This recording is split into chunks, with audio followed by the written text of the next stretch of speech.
I'm Dave Jones with Dave Jones Realty, and if you're thinking about buying in Litchfield County, you probably keep hearing the same towns named Litchfield, Washington, Kent. But there are 5 towns in this county that almost nobody talks about, and one of them has the lowest median home price in all of Litchfield County. Let's start at number 5, the quietest one on the entire list, and probably the one you've heard the least about. Shout out to my Aunt Sue and Uncle Tommy who live in Barkhamsted. Here in Barkhamsted, the median sales price is $465,000, and it's basically held flat over the last year, which in the market we're actually in is kind of interesting. It means the town hasn't caught fire the way some of its neighbors have. It has a mill rate of 23.94, which is very low for this part of the state. And the reason nobody's talking about Barkhamsted is pretty simple. There's no real downtown to drive through, no town green to take a photo of. Does have a beautiful reservoir though. It doesn't show up on everybody's list the way that Litchfield does. But what it does have is what I just mentioned, the Barkhamsted Reservoir. You will see it in countless wedding photos and engagement photos. It also has the Peoples State Forest with 1,000 acres right there, plus miles of the Farmington River corridor that run along its edge. If it is quiet space you are after and don't need a walkable main street, you will feel settled in. Barkhamsted gives you more land for your dollar than almost anywhere else on the list, and the buyers who end up here tend to be the ones who have already tried some of the more known towns. I had a client last year who kept telling me she wanted more space, but every town I showed her just felt too tight. Once we actually walked the lot lines out in Barkhamsted, it was the first place she stood in the driveway and stopped talking for a minute, which for her was basically a yes. It's not a town for somebody who needs a coffee shop within walking distance. It's a town for somebody who wants to open their back door and not see a neighbor siding. You're probably going to see a bear though. They also have to love fishing and hiking and hunting, cross-country skiing once the snow hits. That is how this county and this town specifically is. It's how your way of life will be. Barkhamsted stops looking like an afterthought once you start looking at exactly what you were searching for the whole time. If a town like this has you wondering whether it's actually fitting for you, that's a quick thing to map out together. No pressure, just an honest conversation about what is realistic. Number 4 on our list is another spot that's close to my heart and a spot of one of our great offices, Watertown, Connecticut. Watertown comes in with a median price of $365,000, up 7.4% over last year, and it has a mill rate of 30.04, which is the highest of the 5 towns on my list, so I want to be straight about that up front. You do pay a little bit on the tax side, but here's what you're going to get. Watertown sits close enough to Waterbury that you get real shopping, real services just minutes away, while still keeping its own separate identity, its own school system, its own town center on the green. Walk to Dave Jones Realty. I've shown buyers Watertown after they've already written off the whole area because it's too close to Waterbury. It didn't fit what they wanted. The reaction is almost always the same. They didn't realize you could get Waterbury convenience without actually being in Waterbury. There's also a good mix of housing stock here, from older homes closer to the green and then new construction. It does not box you into one price point. There's a little bit of everything here. There's also quite a good supply of condos. Watertown also has Taft School, which brings a certain amount of activity and civic pride to the town center, and you don't always find it in a town this size. The roads connecting out of Woodbury and Thomaston mean you're never boxed into just one direction when you need to go the other way. I show homes in Watertown a lot. Buyers who grew up near a small city somewhere and they want the same rhythm without the price tag. And that brings them to Watertown. It sits close enough to Steelbrook Trail System and Crestbrook Park that the outdoor time doesn't require a whole separate drive. You can also get up into Litchfield and Morris and be around beautiful Bantam Lake in about 10 minutes.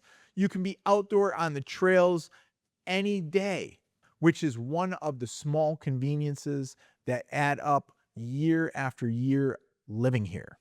Number 3 on my list today is Harwinton with a median price of $439,000, almost the same as last year, which tell you the town hasn't been discovered yet. Prices are basically still flat here, which means buyers haven't started competing hard for the inventory yet. Take advantage of this. The mill rate here is 23, the lowest of any town on the whole list, which matters more than you think when you start running your actual numbers. Harwinton doesn't have a commercial strip to speak of. You're not going to Costco. You're not going to go to a great walkable downtown. It's mostly farmland, a lot of stone walls, some winding roads, and it's wedged between Litchfield and Torrington. There's also Burlington right close by, which means you're never more than 15 minutes away from a real downtown. Your own town feels like it's in the middle of nowhere. That's a combination. Low taxes, real privacy, short drive to everything. That's exactly why I think a town like this is due for a huge jump. And it's the kind of town that tends to get discovered all at once instead of gradually, because there's nothing gradual about word getting out around a small town. Harwinton's got working farms, and they've been in the same family for generations. There's a handful of small country stores instead of strip malls, the roads that wind through the hills instead of running in a straight line, and it's not a town you pass through on your way to somewhere else. You have to actually mean to go there. That's all part of the reason it's under the radar. There's no highway cutting through it, pulling attention off toward the next exit. The town has a volunteer fire department, a small library that still feels like the center of things, and enough open land that new construction here still means you get real acreage without being crammed into quarter-acre sized lots. Buyers who want Litchfield rural feel without Litchfield's price tag often end up here. They get great access. Once somebody actually points them in the direction, they realize what they've been missing. If you're serious about finding a town that has not quite boomed yet, that is exactly what we cover when we go over our Zoom calls. We will help you plan. We find out what's important, what your budget is. We will hook you up with the right people, whether it is an attorney or a lender. We have all the best recommendations to get you into the home of your dreams in the great state of Connecticut. I have to ask you something. Have you noticed anything yet? Every town so far has a mill rate under 31. Every single one of them. And that's not on accident. These are towns that got skipped over while everybody else chased the name brand towns all over this county. The skipped over towns with the low mill rates are exactly where I tell my buyers to start looking first. Don't even think about the towns that everybody else is in a bidding war over. It's a pattern, and I see it over and over. I've been doing this 20 years. I see it happen. The towns with the most name recognition usually have the highest mill rates too, because the towns don't need to compete on taxes when the buyers are already lining up because of the name of the town alone. The towns that do need to compete are the ones handing you a better deal if you're willing to look for it. Now, I'm not going to sit here and tell you that these 5 towns are perfect, because they're not, and that's not how I do business. None of them have hospitals inside the town limits. You're driving to Torrington, New Milford, or Waterbury for that. The same with most of this county, though. The internet and cell coverage can be very spotty once you get out of the town center, especially if you're in Barkhamsted or Harwinton. If you're working fully remote, it's worth checking on a specific street before you write an offer, just to make sure you can actually get service there. Some of these towns are very off the grid. It's still rural Connecticut, and the trade-off for the low mill rate and the extra land is that you're going to be driving more. I'd rather tell you this all up front before you get to fall in love with the house and then realize, where's the closest grocery store? It's important for buyers to know what they're signing up for, and you will stay happy long after. Number 2 on my list is New Hartford, Connecticut, with a median price of $388,250, up 5% year over year, with a mill rate of 26.87. This is the one on the list with the most actual village character. And there's a real center of town. Restaurants that have been there for years and years, right on the Farmington River, which means kayaking, tubing, fishing, all of it practically in your backyard, depending on where in the town you land. There's even a covered bridge up here, one of the few left in all of Connecticut. And it's the kind of detail that shows up on every single listing photo because it genuinely sells the town on its own. I've had buyer clients from out of state specifically ask about river access before they've actually asked about anything else. And New Hartford comes up in that conversation more than any other town in the entire county. And yet it almost never comes up in anybody's Best of Litchfield County video. The village center's got a real coffee shop, a market, a couple of restaurants that fill up on the weekends, and none of it feels manufactured for tourists the way that some of these river towns do. It grew up that way naturally over decades because people who move here tend to stay here. That kind of stability shows up in how the town actually feels when you're standing in it. There's also a real sense of civic pride here. The annual events downtown pull crowds from the towns 20 minutes away, and the town green still functions the way the town green is supposed to, as an actual gathering point instead of just a patch of grass with a war memorial on it. It's the kind of downtown that makes you understand why people want to grow up here, why they rarely leave, and many of them could easily afford to leave. Here's what ties all four of these towns together so far. None of them has a flashy reputation. None of them show up in the same sentence as Litchfield or Washington or Kent. But every one of them has a lower mill rate, a lower median price, and in most cases, more land for the money than towns everybody already is talking about. It's not a coincidence. That's what happens when towns don't have a marketing department behind them. And it's exactly why paying attention pays off before everybody else catches on and the number stops making sense for a buyer working with a normal budget. Every one of these towns is also within a reasonable drive of the hospital, a grocery store, a real school system, which is the part people worry about most when I first bring up a town that they've never heard of. Quiet does not mean cut off, and every single town on the list proves that.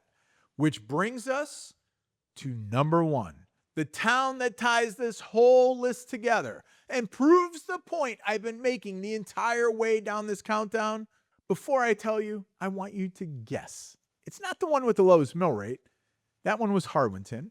It's not the one with the river. That's New Hartford. It's not the one with the most land. That's Barkhamsted. It's not the one closest to city conveniences. That was Watertown.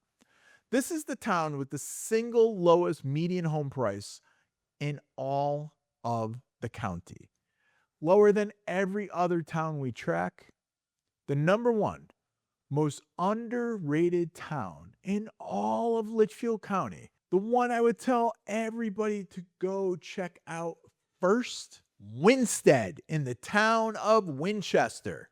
You're looking at the official name on your tax bill, but everybody local just calls it Winstead. And that alone trips the out-of-state buyers up more than you think when they're searching online and they can't find a town they keep hearing about. Median price, $280,000. Let that number sit for a second because that's genuinely rare in Connecticut. It's hard to find anything there. And then you mix in the mill rate of 29.17 right in the middle of the list. And Winstead's got something none of the other four towns have on the list. An actual downtown with real architecture, storefronts, a movie theater. One of the first places I ever went with my wife 26 years ago, Gilson's, look it up. It has Highland Lake sitting right on the edge of town for anybody who wants water access without paying shoreline prices. This is the town that used to be a thriving mill town. It's still working on its comeback, which means the buyers getting in now are getting in before the comeback finishes. I've watched towns like this before. Gives me a lot of Naugatuck vibes with what they went through. The comeback always finishes eventually. The only question is whether you own something here now or after. And you don't want it after everybody already notices it.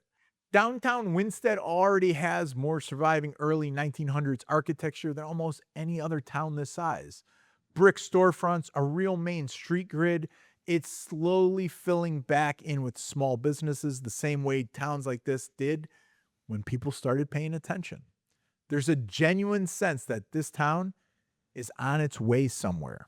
And I'd rather buy into a town on its way up than a town that's already arrived. Highland Lake alone is worth the drive, even if you're not buying. Swimming, boating, a real beach, and the fact that you could get a home in this town for less than almost anywhere else in the county while having that kind of water access practically in walking distance tells you everything you need to know. This place has been overlooked. So here's what I want you to take away from this. All 5 towns, none of them are secrets because they're bad towns.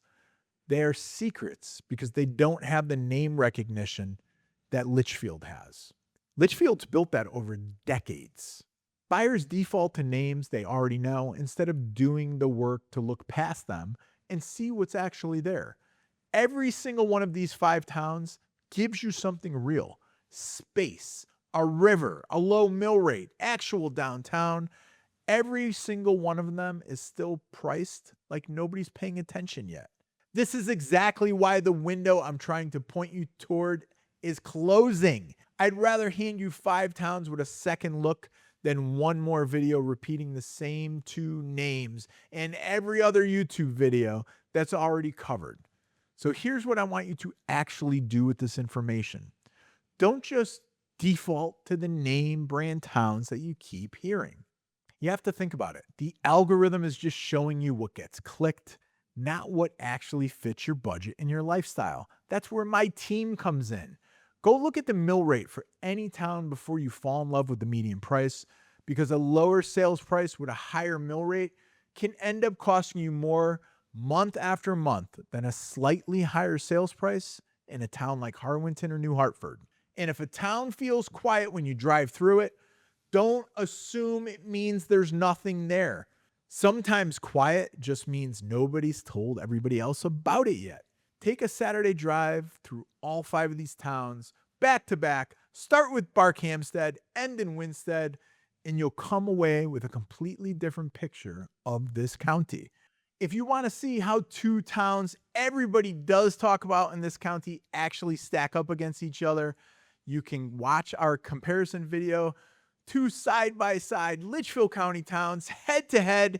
I made a video comparing Litchfield to Washington, and you can click right here. I'll meet you over there.